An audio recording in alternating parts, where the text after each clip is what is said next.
Hey everybody, and welcome to a Vassals of Kingsgrave flash voc, which is when we do a very spontaneous, sort of short, sharp, concise Vassals of Kingsgrave episode because one of us has done something they can't wait to talk about. And in this case, I'm Bina007, and I watched the TV show I May Destroy You, which is simultaneously being shown by the BBC and HBO.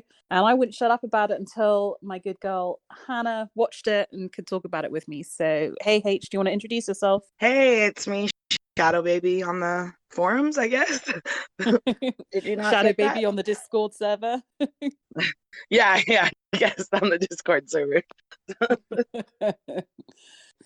So it's worth saying up front, folks, that if you haven't watched this, you should watch it, but you should proceed with care. It has very strong sexual discussions in it and political discussions about the nature of consent and sexual assault. So you should definitely have watched it before you listen to this because we're going to do loads of spoilers. But exercise self-care and make a sensible judgment as to whether you want to venture into the world of this show, because it's hard-hitting and it is based on the writer-director Micaela Coel's own experience of sexual assault. So it's very, very raw. I mean, subject matter aside, it's just fantastic visual storytelling.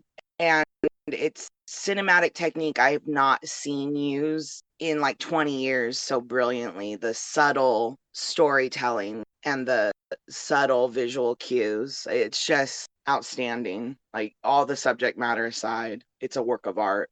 They really go above and beyond, don't they, in the way they use sound and point of view and I guess sort of visual effects to show you or take you inside the mind of someone who has been drugged, whose perception is foggy, who's struggling to create memory again. Just the way in which where the camera is, how the camera is used, really makes this raw because you feel so internalized to it. And in a show with kind of a lot of flashbacks and flash forwards and different perspectives from different characters, and then this kind of not Rashomon style ending, but just alternate universe endings. I thought it was like technically audacious in a way. Oh, very much so. I agree. I think, too, a lot of people tend to use color temperature. Like Fincher's really good at this, like using color palettes and temperatures as a part of the story. It's almost like another character being there. And in this, it's not the colors, it's the angles, it's the focal points of the camera that's being picked up, and everything stays bright and big and colorful throughout. Yeah, it's almost like it's heightened, right? Like sometimes it was reminding me of people like, oh, cinema directors like, we just watched Uncut Gems again by the Safdie brothers. And some of that kind of neon lit, almost like 80s intensity, it almost always feels like it's night, even though it Right. isn't. And yeah, there's something that's almost like a fever dreamy type aspect to it, I guess.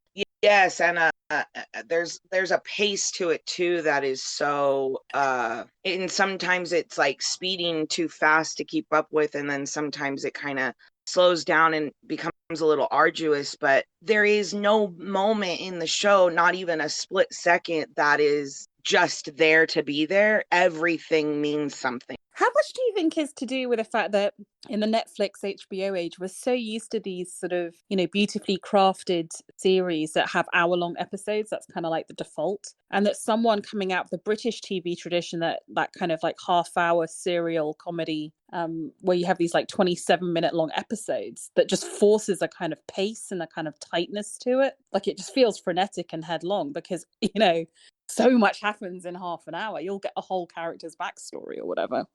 So I fully expected it to be a comedy because in my brain, a half-hour show is a comedy and an hour-long show is a drama, which may be a little left over from like, network primetime days. And then, it's not funny at all, this show, really. There are funny bits. I think you're right.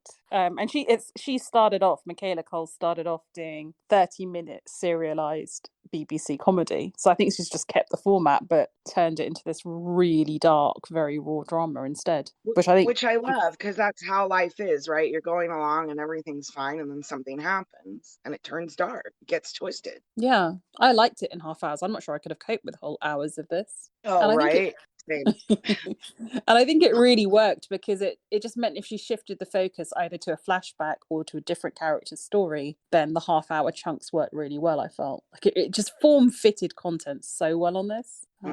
Anyway, let's get into it. So for people who haven't watched, fuck off, you need to watch it, and we're going to talk about it now. We love you, but come back when you've seen it. We're going to talk about the different characters and their stories, and I guess some of the dilemmas around those. And I guess we start off with Arabella, who's this kind of millennial novelist who comes out of maybe a social media following. She's under pressure to write her second book. She's grown up Black on a poor estate in London. And actually, one of the details for the Brits watching it is a lot of the times when they're showing her in her neighborhood, in the distance, not too far away, you see the skyscrapers of the financial district. And I think that shows really well in London how close you are between extreme wealth and ridiculousness to, she talks about being like really poor growing up, which I think is really interesting. So in her story, it starts off where she's drugged by someone and raped in a pub bathroom. That's the first episode. And then the second episode, sort of struggling to remember what happened to her. And like for the first half of the first episode, she doesn't even kind of really realize and internalize that she's been assaulted. And even when she goes to the police, she almost like has a go at them for using the word assault, like because she doesn't want to admit it to herself. So much to unpack in her story, I guess. But she goes through this empowerment drive, this self-help drive, kind of becomes kind of obnoxious and wrapped up in her persona as a sort of social justice avenger on social media, then has to disconnect from social media, kind of alienates her friends, loses her publishing contract, and at the end can focus and find the ability to write her own story through a series of alternate endings for herself. Did you like Arabella? Because she can be not likable in some ways. That's a horrible thing, isn't it? We're not meant to talk about likability of female characters anymore. I'm so fucking regressive. It's ridiculous. But she's spiky AF. Yeah, she's spicy. I do like her. Obviously not everything she does. I especially found myself connecting with her through the flashbacks and through young Arabella and young Terry. Yeah. And I found those scenes to be very genuine, very true to life. I think it's a very subtle peer pressure that we're seeing. Obviously, the story's not about peer pressure and bullying, but it's thrown in and it helps shape our mind around who this character is, much as it would shape who you end up being as an adult, And I mean, it's great that you mentioned the best friendship with Terry, because it's such a beautiful portrait of female friendship, this film, this series. We don't often see that. It feels so authentic. You just absolutely believe they were best mates in school, that they're gonna, their birth is each other's birth, their death is each other's death. I mean, it's just beautiful. It's the thing of beauty, that relationship. And I love seeing them in school and Arabella's energy and her smart arseness, and they're just awesome. Yeah, I love how the cocksure young Arabella gives way to, I don't want to say a broken adult, but an adult struggling with life in general and then trauma and the violence that she experienced. I mean, she's broken before the rape, right? I mean, she's struggling before the rape, and heavily self-medicating. I mean, and I'm not victim blaming at all in the way that Biagio does. No. But she is taking a lot of alcohol, smoking, drugs, the whole, illegal drugs, the whole works. Which one could argue is just a part of a night out in London. But I mean, there is a level of excess and loss of control even ahead of the drink being spiked. So she is under pressure. She's under pressure to live up to the early promise. I'm sure lots of first time successful people who then struggle with a follow-up can sympathize. Or even people that have been successful after 20 years, sometimes we see. But the pressure, right? I mean Hard to everyone deliver a book sometimes, Mr. Martin. I mean, I didn't say that. Yeah, but I mean, I think we all get it, right? Like when life is just generalized anxiety, when life is overwhelming and you don't feel that you have it in you that day to adult. I mean, she faces a choice. She could stay in, try and do her book, or she can go out with her mates. And we've all been there where just the pressure to be an adult is just too much. And I think none of us should beat ourselves up for that. But she does She does get raped. She does resist the idea that she's been raped, which I found really interesting and believable. I have to say, one of the things I found really kind of pleasantly surprising is like when she goes to the police, it is women. They do seem to take her seriously. They do seem sympathetic. Doesn't seem to be any judgment there. It's actually genuinely quite impressive. Yes, and then juxtaposed to how Kwame is treated later. Yeah, so listener who has obviously watched this, because if not, you're in the doghouse. But when her best friend, who is a gay man, gets raped, I mean, it's so dismissive and cursory. And his reaction is, I'll never, that's the last time I'm going to speak about it because it was so dismissive. And I'm like the policeman literally tells him, would you feel more comfortable filling in an online form? Right. And if it's not penetrated, if you don't know if you've been penetrated, how do you know if you've been raped? I mean, the whole thing was just, ugh, And then, kind of. yeah, the legality of, well, you've had consensual sex and then an assault takes place. I mean, which You is know, so I see both absurd, right? sides. I mean, It's really hard to prove. It's really, really hard to prove. How are you going to take that to court and a jury? Very hard to prove. And unfortunately, that's why so many of these crimes don't even get reported. yeah, Not because to mention the shame. what's the physical evidence going to show? Right. Unless it was really rough. And even then, you could say it was consensual. So it's so. Oh, my heart bled for Kwame. We will get to him, believe you me. So she has this kind of like quite nice experience with the police, which I thought was in a sense good because I thought so many young girls are going to be watching this. So if she shows her having a horrible time, it might be more truthful, but it's going to put people off reporting. So I'm glad she kind of portrayed it like that. And then she goes to self-help groups, which seem to actually help, even though one is run by a childhood friend who actually we find out wasn't potentially raped. Yeah, that's all a bit weird. You know, I'm really looking forward to season 2 and seeing where that gap is between Theodora then and Theodora now. Are She we says, definitely I've been getting a season abused. 2? Well, it's open ended on IMDb. Hmm. It says 2020 dash, and I didn't look too much at it because I was still watching. But I thought there was talk of a season 2. I'm not sure how they're going to do that, obviously, now. I'm conflicted because on the one hand, I feel it's very beautifully closed, but on the other hand, I feel particularly with people like Kwame and Terry, there's more I can know. So there's more stories in that world that I Well, would love to I'm gonna explore. wait until we get there, but I have a theory about things that's maybe a conspiracy theory, but Oh, tell me.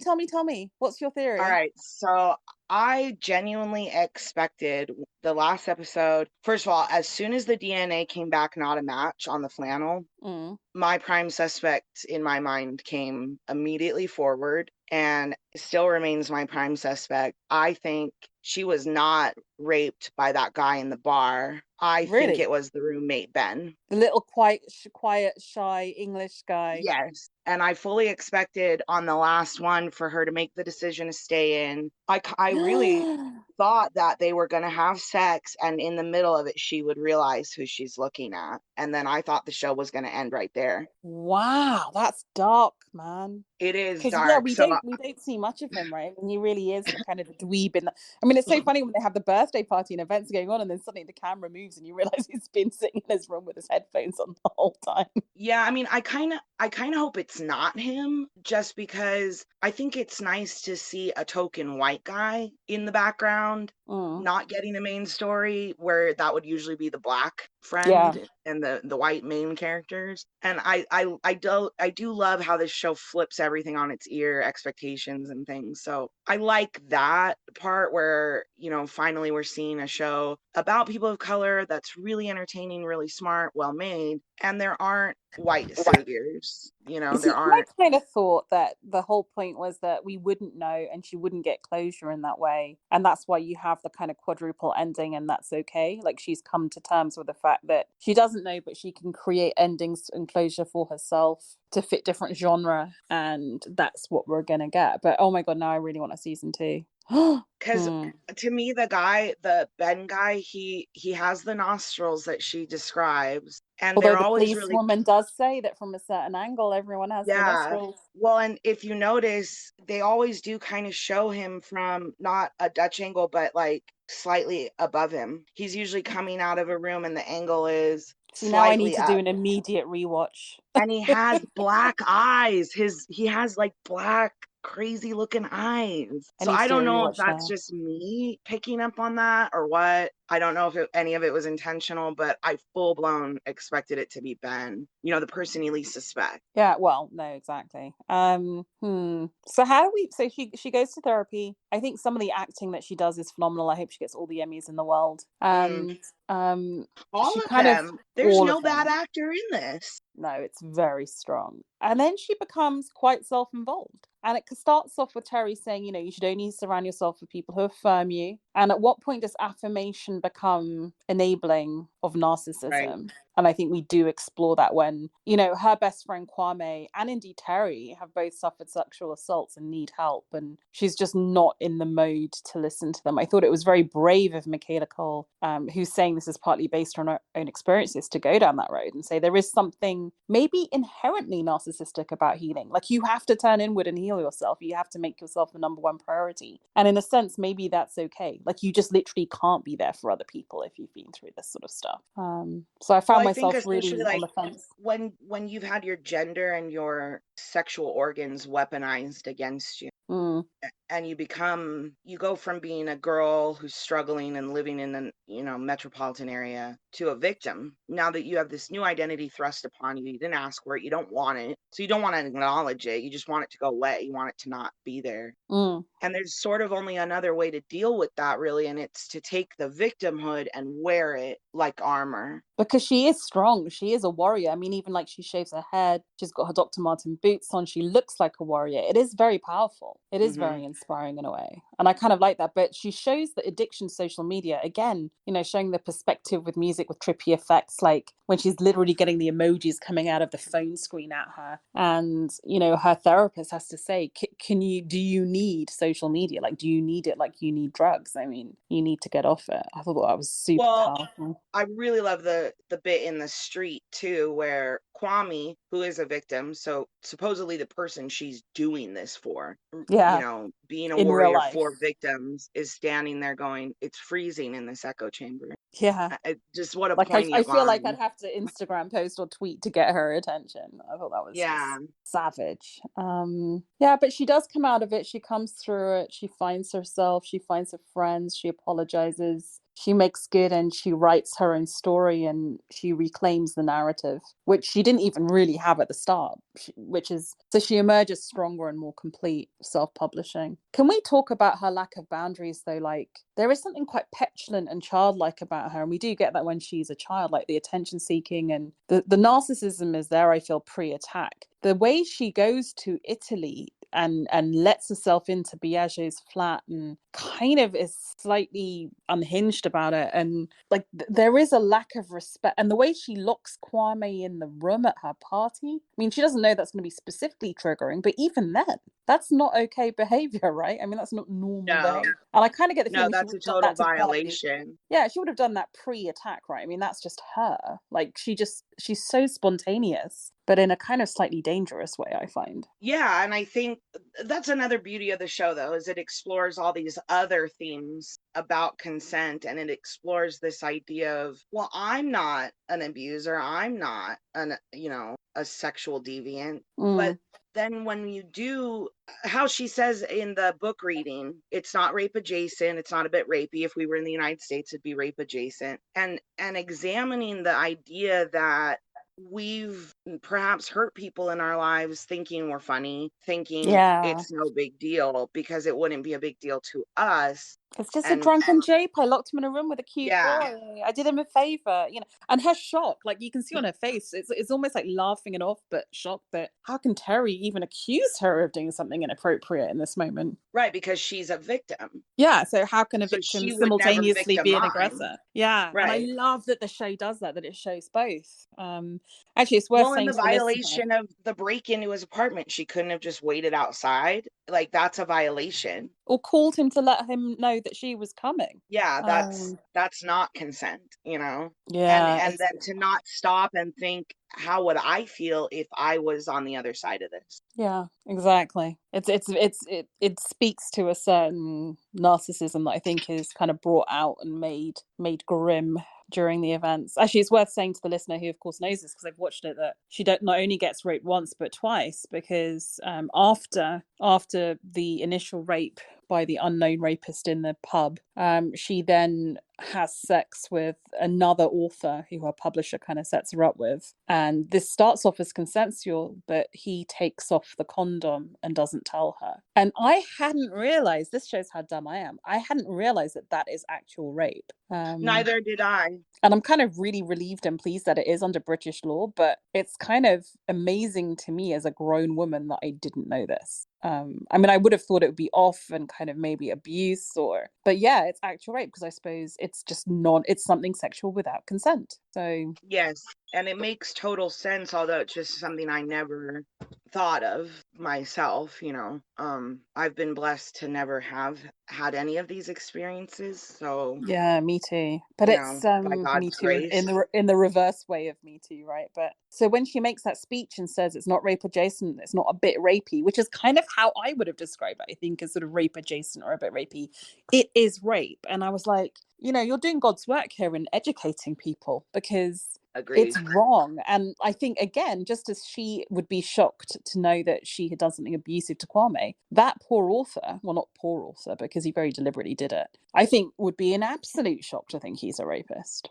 Even though I'm sure it's serial behavior, so it's very intentional. I also like the way they call up the culture around that secret condom removal without, they don't go too far into it, but they touch on that there is a culture around that, which Yeah, makes the it idea worse that there would be to a me. Reddit subforum where you could talk about these are the excuses you give to the girl about how your condom came off. Yeah. Is that a thing? I mean, fuck me, that's just dark. That is That's really dark. dark. That is so different than now. See, they do take a hard line on sex under any false pretense is rape. I would say that is a little bit of a cry from my name's Joe. I work in finance, and really, you work at McDonald's. You know, you got to kind of do your own vetting. I still think we should be accountable for who we let into our homes and inside of our bodies as women. Mm. You know, some guy gives you a line and you want to believe it, that is a little bit different than you've penetrated me under a condition I did not agree to, Yeah, right? exactly. You penetrated me, and I was fully under the impression that you'd put a condom on, and you didn't. That's a very, very different thing. And yeah, it was just so provocative. I mean, I literally had this online discussion with my friends. I was like, "Did you realize this was rape?" Because I didn't, and it's good that it is, but who knew? And even when she says it's different in different countries, I thought, how are you even meant to keep up? So if that Right. incident had maybe happened in Italy, it wouldn't be rape. I mean, it's just nuts to me. If ever, like, it just this is going to sound so fucking asinine, but we have like international law, like we have international law for things like marine shipping and stuff that's global.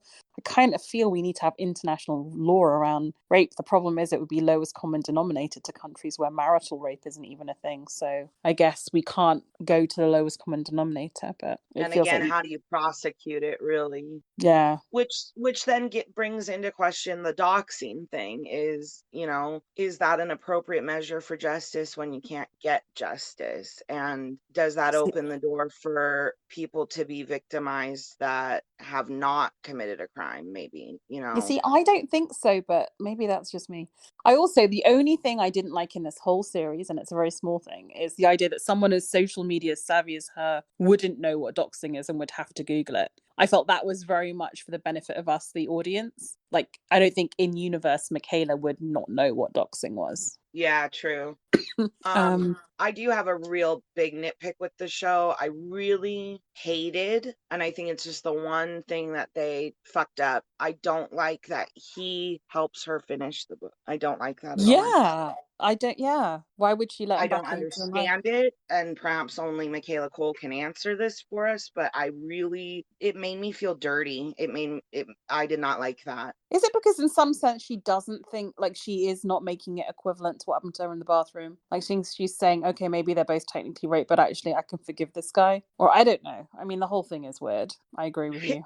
Like meeting him and having, you know, you sit down and being in charge and taking control and confronting him. I get the come back to mine and then I'll take your help, and now forever she has this success that's based partly on her attacker. I don't like that at all. And Mm. maybe the point is the twisted nature of abuse and how we feel this odd attachment to people that hurt us. They're, you know, they're sort of permanently intertwined there. I'm it was lost on me, and Maybe I she did feels not she like has it. to have him there to work through it because he's part of it. I mean, who am I to judge? But yeah, you're right. I mean, it felt, if we're having this level of ambiguity, I mean, there are certain things that the show brings very deliberately to us as discussion points that are Yeah. ambiguous. I don't think this was deliberately ambiguous. I think that was a bit of a misreading of character or a misportraying of character and narrative. Completely agree with you.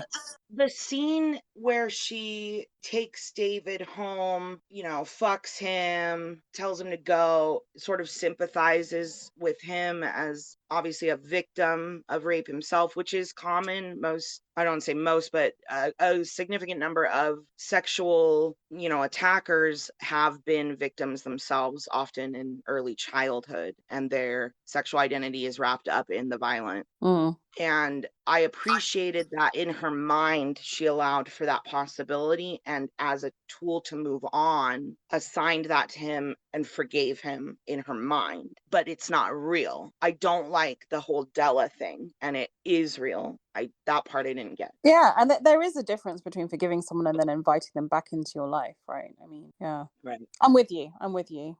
In the end, so what did you think of the way in which her story resolves? Were you satisfied by it? I mean, a lot of people weren't. They were really upset that they didn't get resolution, but did you like the multiple endings? Yes. And I think, just in those two endings, there's so much to unpack. I mean, we could probably spend a whole couple hours just beat by beat, every little thing that's shown in those two And how different many versions. references to Tarantino, to so much revenge cinema, and Yeah. the Um, iconography of how she's dressed, of the way she is in frame, the way her posture is. I mean, yeah, there's so much. yeah.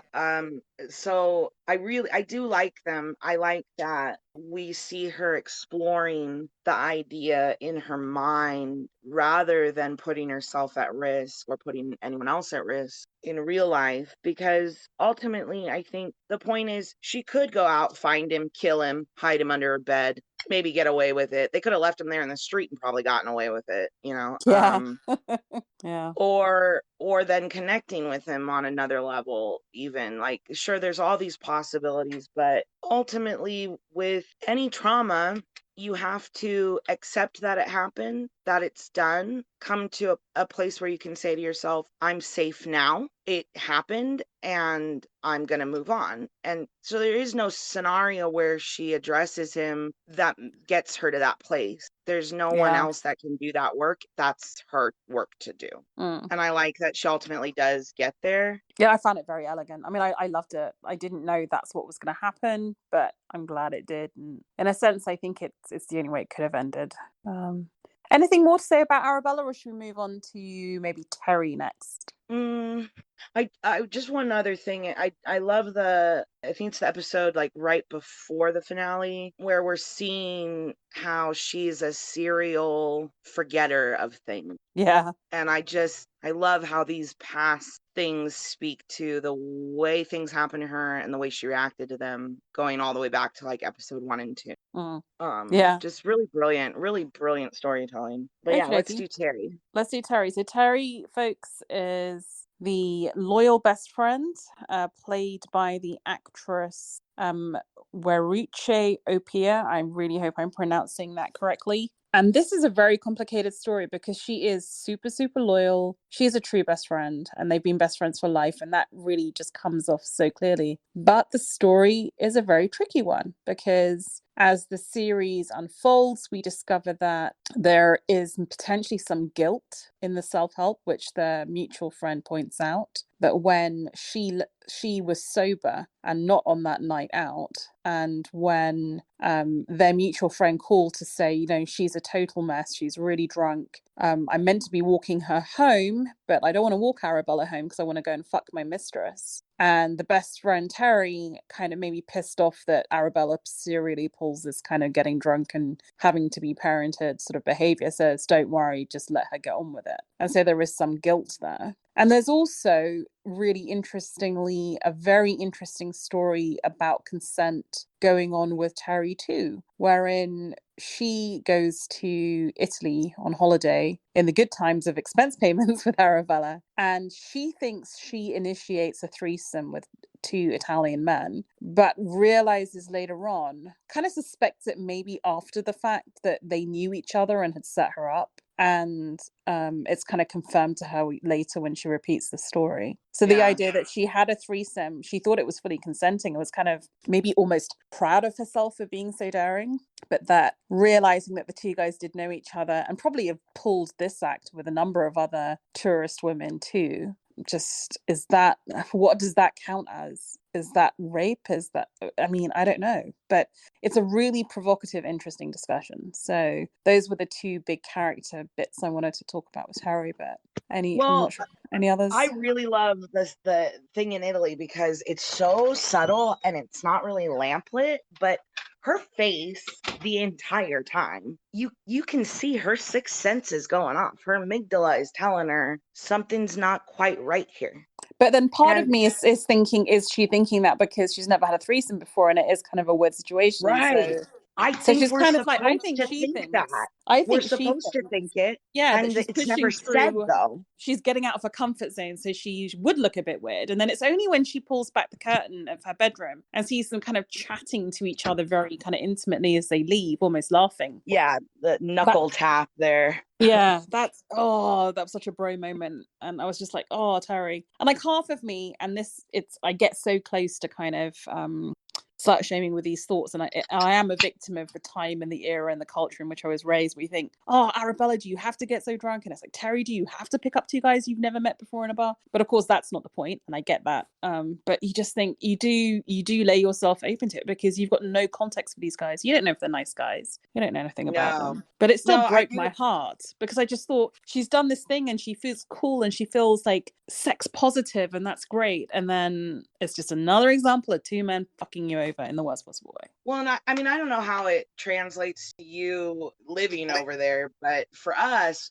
Europeans are notorious for being very open with sex, and it's not a big deal, and they look at us as prudish. And so there's sort of like this, when in Rome, do as the Romans do, sort of think about it, at least for me, and I feel like Terry's there as well. I'm going to have these experiences. And I think lots of us think of holidays that way. Like, I'm sure, especially when we were sort of young, free and single and younger, that holiday just of itself is a more permissive time. And I'm sure people who live in places that are holiday resorts very well take advantage of that fact. You know, there's going to be an influx of people looking for casual summer flings, and that's okay.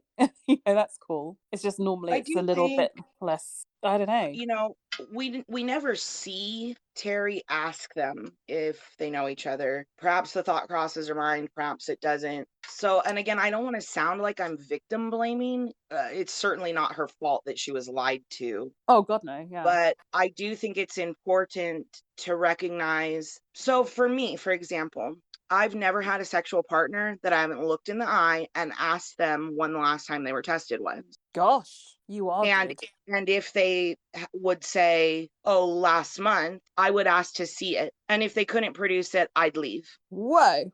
Because I was raised that the only person who's going to protect me is me. So, you know, thank God I have good parents that raised me that way. But I've heard from friends, and I'm like, how do you not ask? And they're like, you ask? How do you not, is my thing. Like, so again, I think to vet people's stories before you allow them to enter you is really important. And again, I don't want that to sound like it's her fault.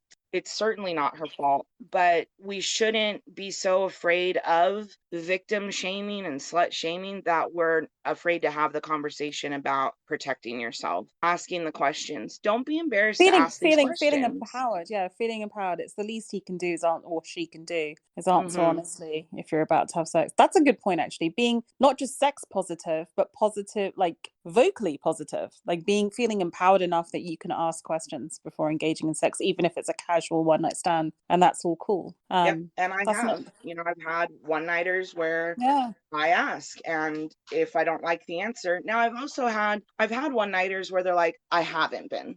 Now that's my risk to take, though. Yeah, and you can wear a condom when you make sure they fucking wear a condom, right?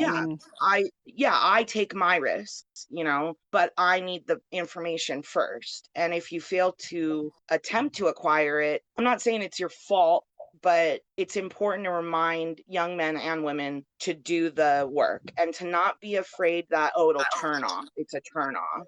Yeah. Fuck Actually, you you if know that's a turn off. what struck me as weird about that whole threesome situation is it's not like she wouldn't necessarily have slept with him if she came back from the bar and was dancing with another guy and they're like, "Hey, mate, I see you found the same lovely lady that I did." I mean, if they had been honest with her that they knew each other, I'm not sure the threesome would have been any less likely to have happened. It just would have been more honest. So I don't We really also know. don't really know that they do know each other. We see them really briefly before she meets Giovanni, but they could have just been outside having a cigarette and not really acquaintances. Yeah, You true, know, we true. we don't know for a fact that they were doing this on purpose. Not, and again, I'm sure they probably were, and it seems the point is that they were. Mm, But yeah, like you said, what's the point? Because she's a totally willing partner, and I yeah. don't think it would have changed her decision either way if she had known. Mm. But she Maybe is there is okay. a So bit of the flattering of like two separate guys coming on to you, I guess. like I pulled twice, not just yeah. But Right. even, yeah, I don't know. But anyway, it is interesting because it does show those liminal areas that are between those issues around consent, where it really is a grey area, and we all have to try and figure it out. So I love that they were willing to go there. Well, What did you I think love about the her? fact that she gets that news from someone who's taken her somewhere under false pretenses. Yes, true, true. It's just it's all full circle, It's Yeah. crazy. What do you think about her complicity in what happens to Arabella in letting their mate off the hook and saying you don't have to walk her home? So they have a mutual friend called Simon, played by Amal Amin, who we're meant to see as a sort of a city high flyer. He's escaped his sort of urban sort of poverty background. He's made it in the city. He's earning a good wage. And he's cheating on his fiance, I guess, with a mistress. And he just dumps Arabella, who he knows is drunk, because he wants to quickly get a shag in before he goes home. But apparently called Terry, and Terry said that was okay. She does that all the time. Well, here's the thing, okay? So, Philip calls me in the middle of the night and goes, "Hey, Bina's all screwed up." I'm not there. I don't know what he means by that. Mm, I really think it's on Simon. He should have known this was next level. Something mm. was wrong. Yeah, this isn't her She's doing the not usual just bump of drunk. cocaine and 2 tequila shots on a Friday night. Yeah. So, He should have put her in a cab and made sure she got home. mm. He could have called any number of other At the very friends. least, order her an Uber and put her in it. Right. So I think that, there's drunk and then there's falling down, knocking shit off the bar. That's totally next level. Something's not right. For Mm, all they know, she could have been in medical distress from mm, some other condition. And for Terry not to gauge that accurately, I don't think is on her. What is on her is when she realized after the fact the first time when she met with Simon and he called her out on it. So once, twice now she had the opportunity to say, "Look, I'm really sorry. I made this mistake. I didn't know how to tell you." Yeah, the fact that she just doesn't say it. And maybe she just feels that, we do meet Arabella's family later on, and you realize that her created family is far more important to her than her actual Yeah. family. They're providing more support. And maybe Terry will tell her at some point, but just feels that I'm her number one support right now. I don't want her to lose faith in me too, because then she'll be really lost. So Right. I that's don't want her to be on her. And I ultimately think that is what it's about. I don't think that any of the measures that Terry takes after are to make up for it either. I think it is her genuinely being a good friend, oh, and the 100%. I completely the agree with you. silent agreement upon that when they actually do then confront it is, it's all said there. Mm. Things unsaid and said are all wrapped up into just one little look and one little line. But I kind of feel like these bounds of friendship are sort of like, getting someone home, whatever. Yes, they're there, but ultimately it's what you said before. It's up to you to Right. make sure, like, you can't, like, there's this huge argument about let's agree that we don't leave each other. I'm like, yeah, but really? Like, you can't outsource your own safety to everyone else. Well, especially when you're drunk. I mean, it's one thing to say when you're sober at the beginning of the evening, don't let me do this. And then you get a couple drinks and you're like, fuck off. You know, we've all been there. At least I Because he's have. going to Like, be the designated driver. You're all drinking, right? So, like, you're all yeah, like, don't tell me it's what the to greater do. fool. It's the greater fool. You know, Like, you you're get all. surly. So yeah, it really is up to yourself to set your own boundaries. And again, I grew up in an era where Rohypnol was this big thing, always in the news. And so I don't let people buy me drinks. If they want to, I go to the bar with them. I watch it poured. I watch my drink. And again, I'm not saying she got herself into this. I'm not trying to be Biagio here. But again, it is important to teach people, watch your drink. Yeah, we You know, had that. this Maybe is that not was a my thing of the generation past. too. I wonder if the younger generations do get taught. I mean, like, I remember being indoctrinated by that by parents and teachers. I wonder if that still happens, or whether that feels passé now and people don't bother telling kids about that. I think that must be it, because even me, I'm like, well, who really fucking does that anymore? You know?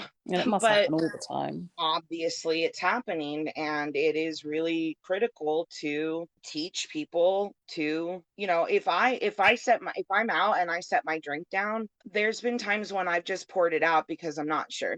Yeah, like, honestly, like, yeah. And $10 is not worth my safety, you know. Let's talk about Terry and race, because I mean, obviously there's lots of themes about sex and sexual exploitation in this series, but there's also the theme of race and how they're treated, and we'll get into that a lot more with Theo. But you know, Terry goes on an audition to do a commercial, I guess, and she's asked by the very white middle class privileged female casting directors if her hair is real, which it's not, it's a weave, and if she feels comfortable removing it right then and there for them. And it's just excruciating and embarrassing and so horrific. That's inappropriate, yeah. And it just reminds me of every patronizing interaction that Arabella has with her publishers, even though she's a publisher's worst nightmare. But yeah, I mean, I feel Terry is very much the person through whom we really see some of the issues around race Can I tell you refracted. something? Mm-hmm. I think mostly it's because I just don't care, but perhaps maybe I'm a little ignorant. But it wasn't until a couple of years ago that I realized most African women wear wigs. I always thought it Yeah, was their hair. honestly, until Real Housewives of Atlanta, I didn't know I either. really, I mean, obviously there's some like cuts and colors. Like in the final episode, she's wearing that white piece. Obviously, that's a wig. Or if Mm. you know, maybe if I had a coworker that had like really short hair one day and then really long hair the next day, maybe I'd put it together. But I never realized that that was like a normal part of the beauty regime for, and it makes sense because the hair is hard to manage, it's hard to grow, Yeah, I mean, I you have know. so many conflicted thoughts about this, because I'm a woman who has part African heritage and very curly hair that I blow dry But straight, that's and so Brazilian blow inappropriate. dry, That would and be like, are those your real teeth? No, it's dentures. Can you take them out? yeah, Like, it's what the such, I mean, hell? like, but it's another way in which women, especially black women's bodies, are not seen as sacrosanct. Like, it's another invasion of your being. So Yeah, you can sexually invade it, but like asking, it's like, would you ask someone to take their bra off in front of you? I mean, it's just so bizarre to me. right. But yeah, it I must do think happen all the time. beauty, and they were, you know, they were wanting to say, well, can you take it off and let's see your natural beauty, not this idea of what beauty should be, but your natural beauty. Then that would Mm, be different yeah, and yeah. less inappropriate, I think, of a request. Anyway, let's move to But Kwame, obviously, the third of the three musketeers. And perhaps, you know, as a gay black man, arguably even more vulnerable than being a straight black woman in modern day London. And his story is so dark. He mm, had his first sexual encounter as a minor, getting into a car with two men who beckoned him in. And he doesn't say it wasn't consensual, but it doesn't sound pleasant.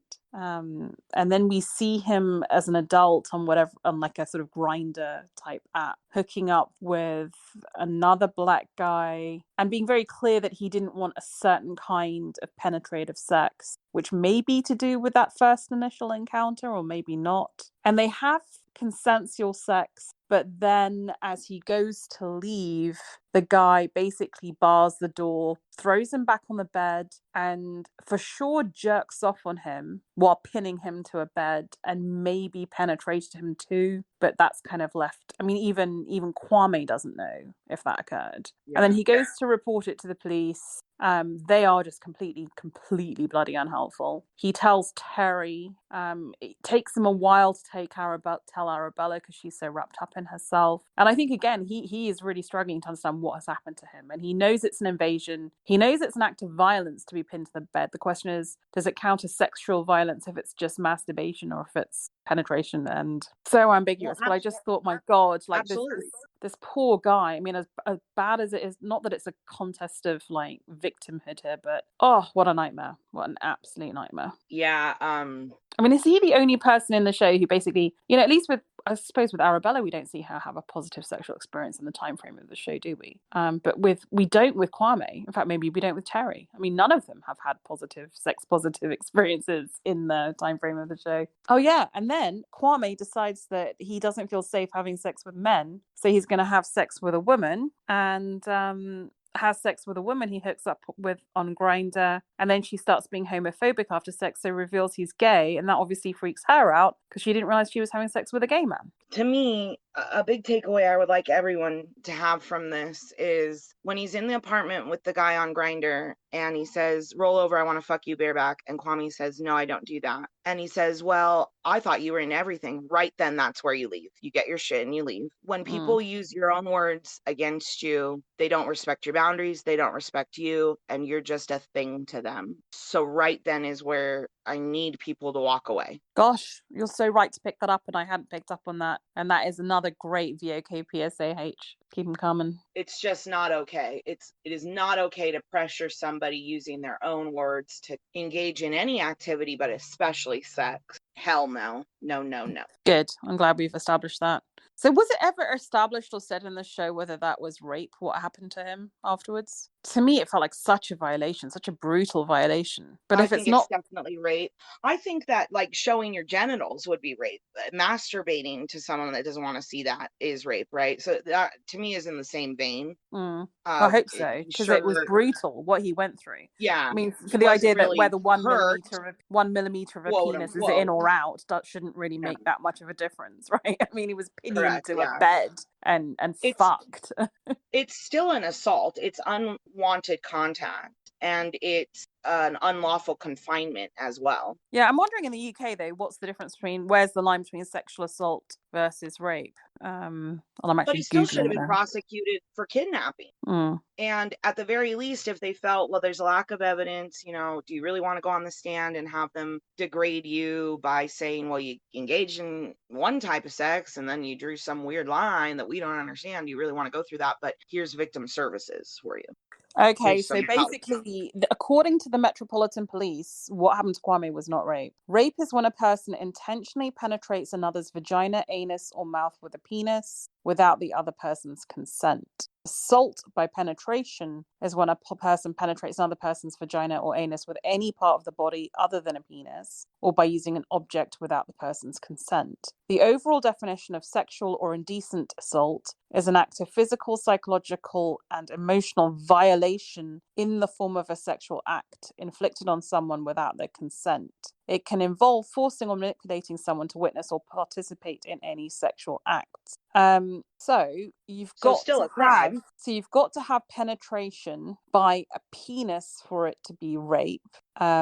Yeah, if there's no actual penetration, or if the penetration is with something that isn't a penis, it's a sexual assault. And being forced to participate in a sexual act or an indecent assault is indecent assault. So I think he was indecently assaulted. Yeah, but also kidnapped. That's an unlawful confinement. Yeah. He was not allowed to leave. But that's amazing. So it goes from indecent assault to rape if there's just 1 millimeter of a penis just going in. Gosh. But then and again, I understand them not feeling like they can prosecute anything. That's unfortunate part of our system designed to protect the innocent. I'm gonna see what the UK But they could typical. have offered him counseling services. They could have at least said, "We understand something happened to you, and while we might not have evidence to prosecute, here's these resources to help you heal. We Mm, recognize you as a victim." yeah, I mean, like the whole Something, way, anything. the entire way he's treated by the criminal justice system and indeed his friends is horrific. Does And that mean? I don't know if you picked up on it, but when Arabella's reporting, it's mirrored there. The mise en scène there is mirrored. Kwame's on the other side of the table. There's only one officer. Yeah, yeah, yeah. And it's a young white officer, it's not a diverse officer, it's not a gay officer, presumably. Yeah, it's horrible. But he then goes on Grinder and picks up this girl who has a thing for black guys, great. And if he'd have said to her, like, hey, I'm on the spectrum, I've kind of had an experience, I think I want to just kind of play around a little bit and see what straight sex is like, that would have been cool. But the fact that he doesn't say that and has sex with her and then says he's gay, I don't know whether that counts as assault or withholding of consent, but it's certainly shitty. I would feel It's really very shitty. shitty. It's at least a violation of sexual preference to Mm. me. And it's Now, like, I not that I do wouldn't necessarily have sex with a gay person if they were up for it and I was up for it and just in the moment it felt right, but you'd want to both know what you were doing, right? You'd both want again, to, it's not a decision you get to make for other people. yeah. If you have an STD, you need to disclose that to your partner. It's not a decision you get to make for them. They need to take Yeah. their own risk. Even if they are homophobic. Yeah, even if they are homophobic, I mean, you don't get to determine people's sexuality, and you have to respect people's sexuality. But the difference is I feel that, I mean, Arabella is very quick to bring him up on that and to call him out on that in a way that, and he takes responsibility for it, but in a way that when Terry calls Arabella up on what she did wrong to Kwame, she cannot really take ownership of that. Right.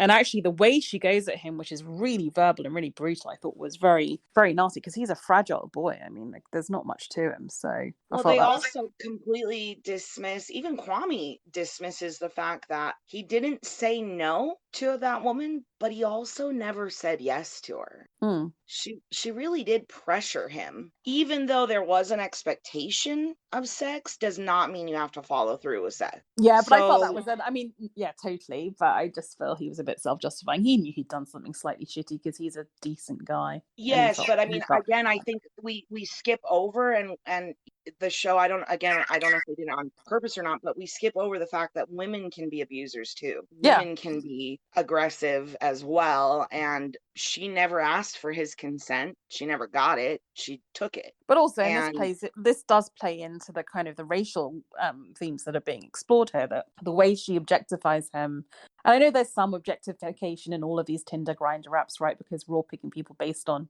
lewd pictures of their body parts to go and have sex with. So I know that's inherent to the form. But there is a way in which, she's the sort of like the little white girl who has a thing for big black men, right? right, And she picks him, she wants to have a certain sexual experience, and it's a very cliched, almost Pornhub sexual experience where he's having sex with her and she's like rougher, harder, like she almost wants a cliche of a porn scene with him, which is all yeah, to do with him being a big black guy. So that was all very uneasy to watch, as much as I agreed. did feel bad for her that he was gay and hadn't told her. But She's not celebrating his blackness and just in love and infatuated with black men, black culture. She's using it as a ego boost. yeah, absolutely.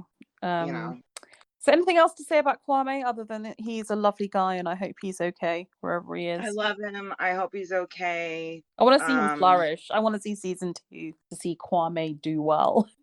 Yeah, me too. The actor, brilliant. What a great, I hope that Yeah, I he's mean he able is. to I mean it's worth find. shouting out. Papa Essiedu, who is Kwame, is a member of the Royal Shakespeare Company, right? Like he's done Hamlet and King Lear, and well, not played King Lear, but been in King Lear, and he's a very, very, very solid actor, and I Not think not that it matters, but do you know if he is homosexual in real life? good question. Let me go to his wiki. Personal life, I not just on think there. it's nice to see like actual trans people playing actual trans characters and actual homosexual people playing homosexual characters. Yeah, not clear from wiki. Don't know.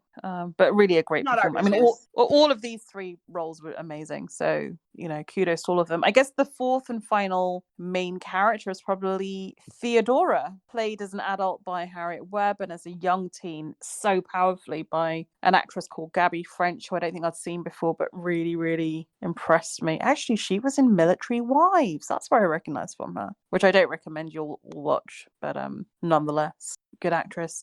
So she's the white character who went to school with Terry and Arabella, came from a broken marriage. It transpires that her mum told her at the age of 7 to tell the divorce courts that her dad had abused her so that her mum could get full custody, which basically shows that she's been taught to lie to get what she wants. And then basically she's having sex at school. The guy in the early days of Nokia like flip phones Oh takes my God, my heart for that the Nokia. She's playing nostalgia. Snake, and I was like, give it to me.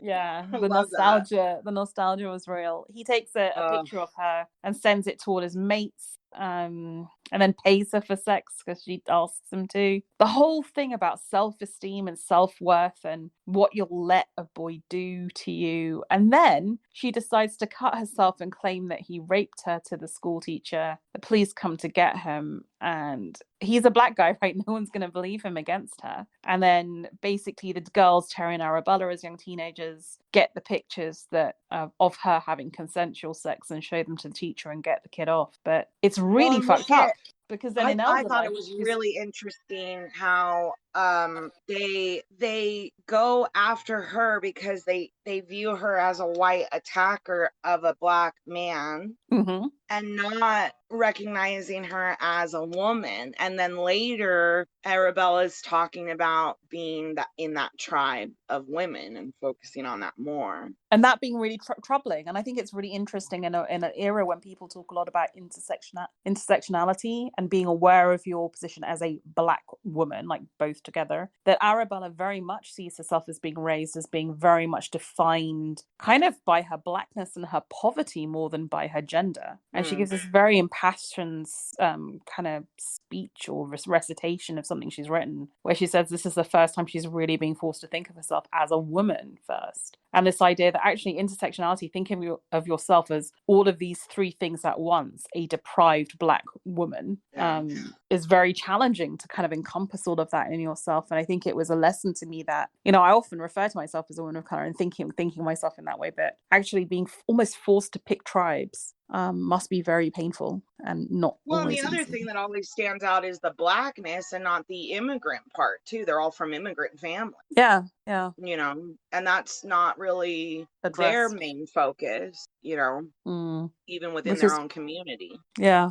very true. So this poor, I mean, I really felt sorry. I mean, even while she was doing this horrible stuff, I did feel sorry for Theo because she's young. I mean, she is a minor at this point. She's being sexually exploited. She's been given bad examples of how to exploit your sexuality to get a lie, to get what you want. And I just thought she's a very, very fucked up, broken young child. And then when you see her grown up running victim support groups, and I thought she claims she's a victim of abuse, and I wonder if she has since been sexually abused for real. Well, not for real, because obviously what the boy does to her, taking a picture of her, which technically is child pornography that he's circulating, isn't right Correct. or good. I mean, that's also wrong. But I wonder if she's subsequently been abused, whether she is referring to that incident. And that even though she did do something bad to him, that is still the defining experience of her life and has caused her to do a lot of good work in victim support groups. She's such a good Yeah, character. I really want to know more about her. it's funny. Have you ever seen the things about the 9/11 faker?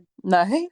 There was this woman after 9/11 who lost her husband in the World Trade Center that day. A lot of the legislation that was passed to give aid to the families was her work, and then it turned out it was all bullshit. She didn't know anybody in the towers. There's this brilliant documentary, you can probably find it on YouTube. called the 9/11 faker. That And doesn't surprise me at all. Like, I think sometimes when there are these world historical events, we all consciously or subconsciously want to be involved. Like, you all knew someone who yeah, knew someone who was involved. Like, even when, at the start of COVID, when there was almost like this thing of, I know someone who has it, I know someone who's in hospital with it. It's just right. bizarre human psychology. So I wouldn't blame her for that. I think that's very, Yeah, they very kind of define likely. the psychology as the overwhelming, just earth-shattering helplessness of watching an event like that can Mm, compel you to be involved because it gives you some power in it, in managing your own feelings around it. yeah. And it's funny because a lot of the people who were in her groups and a part of her organizations that found out have said obviously it's a violation, but can't be too mad at her because she's done so much for us. Yeah. And it's funny because physically she does have a lot in common with the older Theodora. And I Oh, wonder if really? they maybe did that on purpose or it's just a coincidence. But it Well, it very would much surprise smacked of that me for because me. there are so many meta references in this and references to pop cultural effects and artifacts and other sort of media that it wouldn't surprise me at all. But nonetheless, I mean, like, ultimately, Theodora has been the victim of a sexual assault. She had consensual sex with a boy who then, without her consent, took a picture of her, sent it to the school, and then she charged him and let him take pictures of her with consent. So it's just such a complicated situation, and all while both of them were minors. So Well, and arguably again, her incapable of first giving consent. experience How with do you even give sex consent is when you're under 16? You can't give alive. consent anyway, right? I mean, like, Yeah, legally. exactly. Exactly. So And that's another big thing to hit on is you are not legally allowed to give consent. I tell my son all the time, you are mm, not legally allowed to have sex with anybody until you're 18. yeah. You don't Mm. have to wait till marriage. We're not very religious, but you do need to wait until you're 18 and have a partner 18 or over. Period. God, is it 18 there? We're 16 over here, so that's slightly more sensible. It's well, it's 18 in my state. Oh my goodness, that would be I fairly. don't know how it done be in Alabama. That's probably Alabamist. Can't say that. What are your thoughts on? Did you like Theodora? I do, because even if she is a bullshitter, she's helping them. I think she's And genuine. I think she's genuinely. I think she's earnest. In the same I way do. that the 9/11 faker was earnest, I think she. I think she's at this point in time in contemporary life. I think she's on the side of right, and I think that Well, even as a kid, I think what did she know? Poor thing. she doesn't say that she's raped.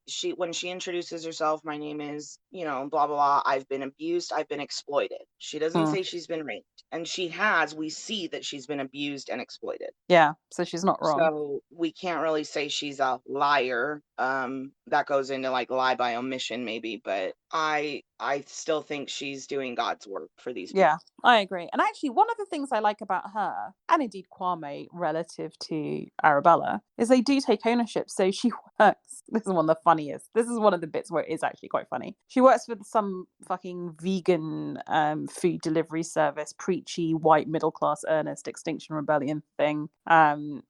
And she gets paid a referral fee, but she gets paid more if she brings in a black person because black people aren't often vegan, and so it's like more powerful for marketing. So she brings in Arabella as a marketing assistant and gets paid. And when she realizes kind of how they're exploiting Arabella and people of color, when she figures this out, she immediately tells Arabella and feels shitty about it. And they both Yeah. decide to quit. And then they both decide to kind of have revenge by having Arabella do a sort of social media influencer thing where she eats the chicken.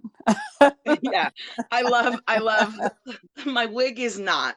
Climate change is real. My wig is not.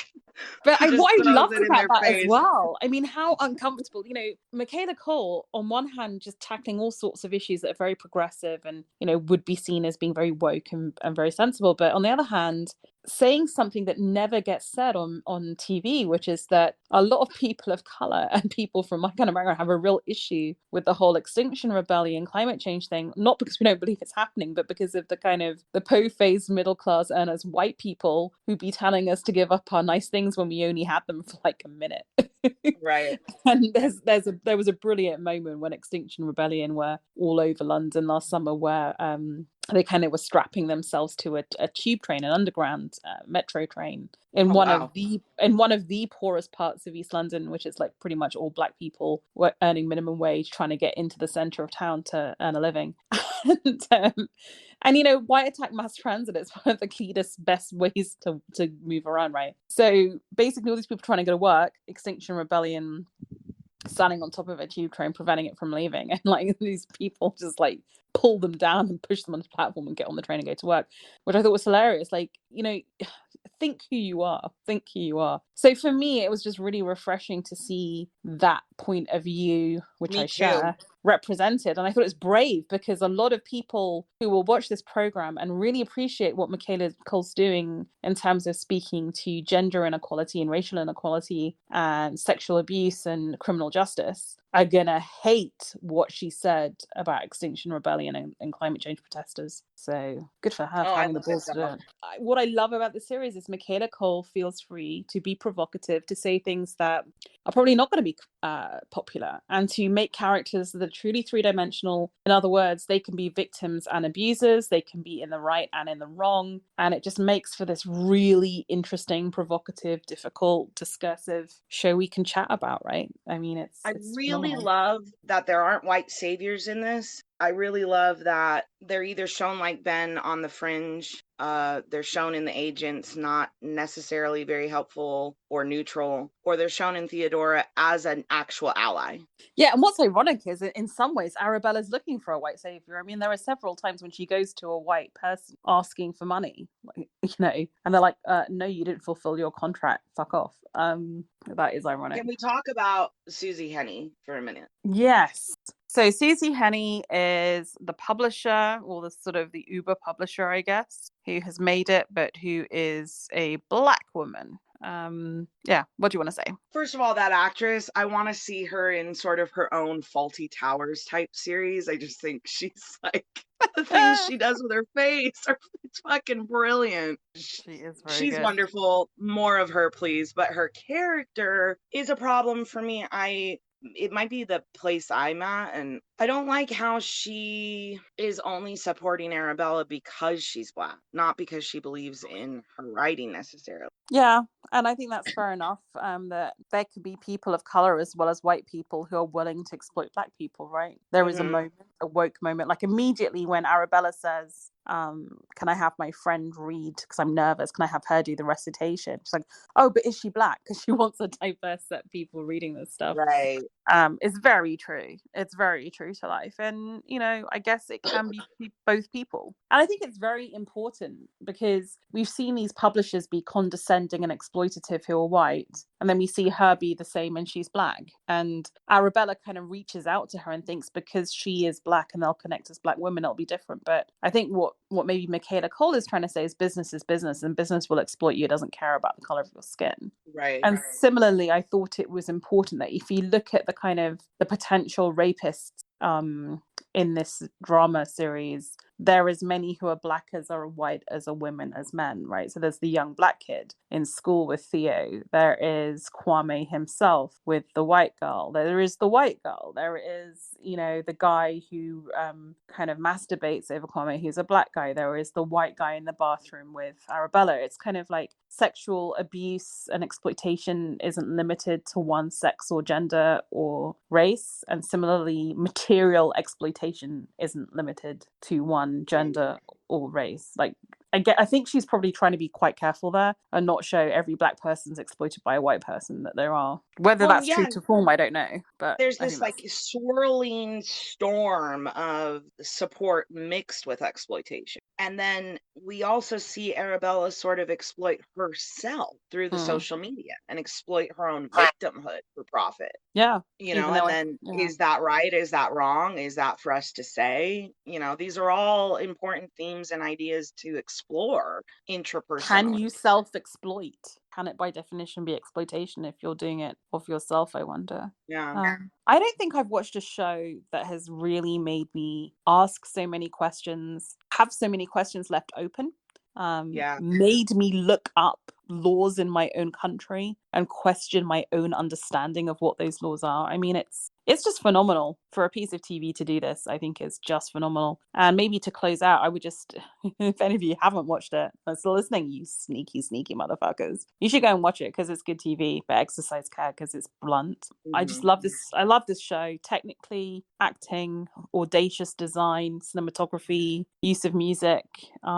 It doesn't get everything right. We discussed a few things we don't think it gets right, but I think on the whole, it's just doing something that other shows aren't doing. It's daring to say things and show things that other shows aren't doing, and I just love it for that. Yeah, and I would close out by saying I think the biggest takeaway is self-care, practice it, protect yourself always, and no means no, and a lack of someone saying no is not a yes. People who you're trying to make love with who go rigid on you and silent on you, that's a no, and you need to stop. And don't be afraid to ask questions up front before sex. Don't ever be afraid. You don't need it that badly. You don't need anyone in your life that's not going to understand your trepidations or gaslight you about them. They can go fuck themselves. Very well said. And also, maybe as a final lovely comment out there, call your best friend tonight. Don't just send a WhatsApp or a text. Best friends, good friends, your support network, whoever that is, they're really important.